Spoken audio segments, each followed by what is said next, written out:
With the end of apartheid, South Africa broke free from an extractive political and economic system. The country reached a level of inclusion that was previously hardly imaginable.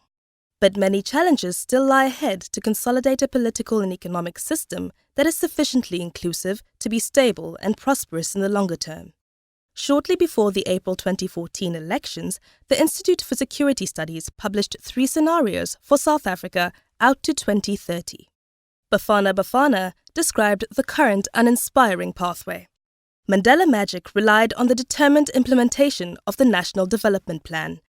In a nation divided, competition over resources fuels factional politics, and South Africa's international credit rating is reduced to junk status.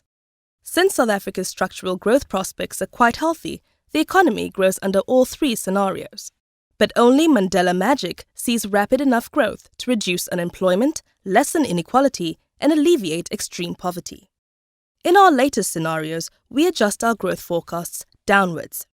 Once we factor in the impact of the electricity shortages, we expect South Africa to grow slower than other upper-middle-income countries and the rest of Africa.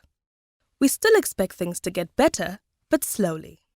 Having lost some support during the 2014 elections, the ANC is likely to continue to lose popularity with each successive election. Slow growth will have implications for the governing party, together with a rapid increase in the number of born-free voters, continued urbanization, and improvements in education. Support for opposition parties will grow. Unemployment will remain a huge challenge, and this is despite the fact that the number of employed people is set to increase from 15 to 25 million by 2030. More people earning wages will increase tax revenues, the size of the economy will expand, and improve social stability. The size of the black middle class will continue to grow in leaps and bounds, although inequality will remain stubbornly high. But the margin for error has become slim. Government regulation and the plethora of overlapping and divergent policies serve as a wet blanket over the economy. Insufficient efforts are being made to grow the economy as the ruling party opts for an exclusive and divisive policy agenda. South Africa needs to rediscover the political inclusion that lay at the heart of the miracle of its transition to democracy.